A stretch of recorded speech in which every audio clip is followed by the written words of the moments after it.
It don't seem like this scandal is dying down anytime soon. But what's up with y'all? What's up with y'all? Welcome back to Moxy Approved. I don't go after families, but I think this woman is doing a good thing, letting people know about her situation that's going on. But what we talking about? What we talking about? Michelle Loud has been involved in a situation for the custody of her child with the daughter of TD Jakes. And she's using this situation to let everyone know about her case, her custody case. But I'm not going to use a lot of time for this intro. I'm going to let this woman explain her case herself. She put out a video and she also appeared on a live stream. And this woman, it seems like she's in a lot of turmoil over this. Now, when I first started recording this video, I was under the presumption that Michelle Loud was using this situation to get her voice out. But after further research, this woman has been screaming about this, but no one was hearing her. Check this out. I was homeless. I was leaving a 4 or 5 year relationship. I had 3 kids already, and I was pregnant with my 4th born, Jason. When we got reacquainted, she told me that she'll be there to help me. She told me that she was only there to help me.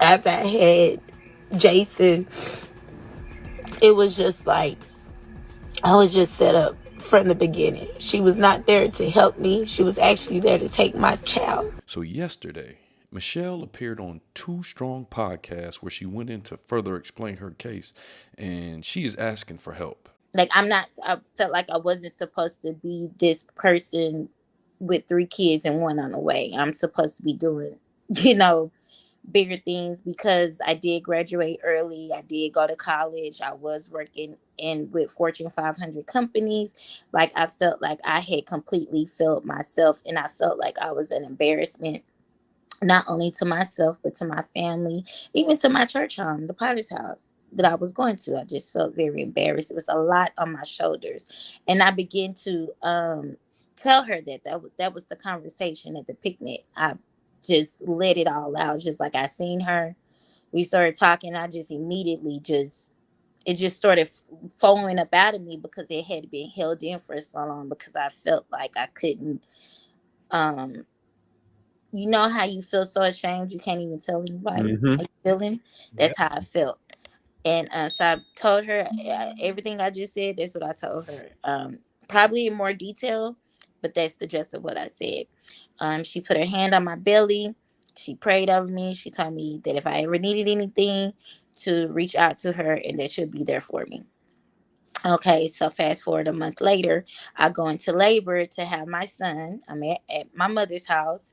My mother could not come with me to the hospital because my other 3 children, including my nieces, my brother's kids, was at the house. So she could not ride in the ambulance with me, and she could not go up to the hospital because of the kids. And I did not, and my child's father was not around or there, and I did not want to have my baby by myself. I was scared because number one, um, African American women have a high after birth death rate.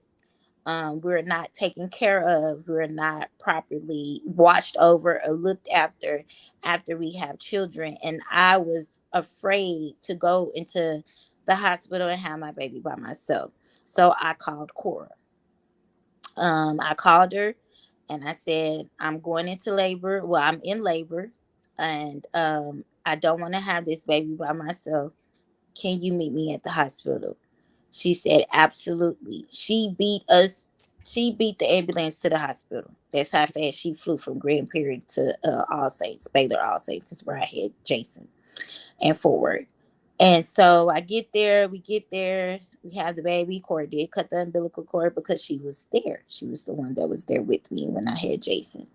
Um, After I had Jason, I almost immediately went into what they call postpartum depression. Cora identified it off back. I've been around these people. She begins to tell me how she also does marriage counseling to couples who's getting ready to get married, which she did for Jalecia Gregory and Shane Gregory. Okay. So I'm like, okay, because at this point, I want my mind back, right? At this point, I just want to get back to the place I was before I got pregnant so that I can do better for myself, so that I can do better for the children that I have. Okay. So I'm like, okay, yes, so instead of her counseling me, she asked me a series of 100 questions, and she sits me down in front of a MacBook, and she would ask me a question. Mind you, this is after her telling me that she believes gave God allowed me to have Jason for her. This is after she has been inputting in my brain that I didn't have my child for me. This is after she has been coming to me about adoption. This is after she has been coming to me about open adoption. This is after she has been coming to me telling me that my child needs stability, and right now I cannot provide him stability, and telling me to look around at her house and telling me like this is what my child needs. Okay, so I'm just letting y'all know the seeds. Because you plant seeds, and if you plant seeds in a mind that's not stable, those seeds will grow how the manipulation that you planted them into growing. That's what's gonna grow from there, right? Okay. So she asked me a series of questions. She asked me who I am. She asked me who is Jason to me, who's Anaya to me. But when she asked me who is Jason to me, it was almost like I was saying what she wanted me to say, because at that time now I'm feeling fearful, right? Now I'm feeling like if I don't say what she wants me to say, then what's going to happen from here? Okay, so boom. So we go through that.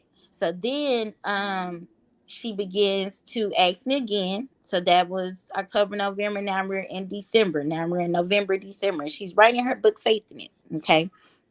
So she begins to ask me again. I tell her, no, that's not what I want to do. I just need some help. I need to get on my feet. I need to, be able to provide, and I need to be okay mentally, because I'm still not okay mentally. I knew enough to know that something is wrong. Something is wrong here, and I need this fixed.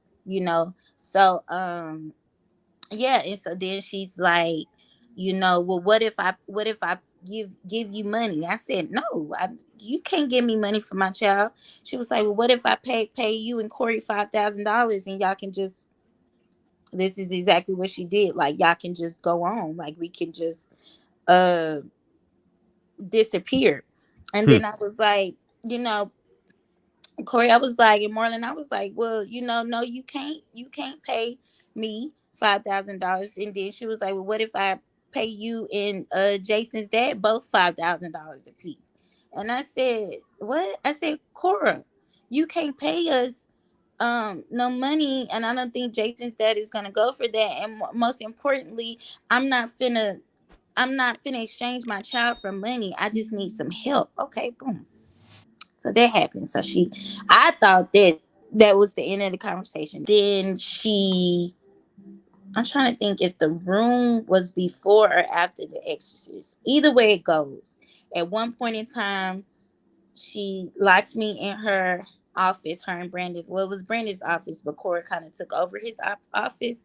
She locks me in um the office, and she pushes me up against the wall, like jacks me up, pushes me against the wall, and tell me that if I don't give her my son, that she's gonna take my son from me.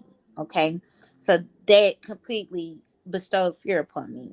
I'm going to stop it right there because you know how we do over here. Go to the Too Strong podcast page and show them brothers some love and watch the full video. I just got to say, damn, this is dark. Now, this gives me a different insight on some of the things that's happening with TD Jakes and his circle. For all we know, the Most High might have wanted this to happen for reasons that we didn't assume. This might not be to just expose TD Jakes for some things he's being allegedly accused of.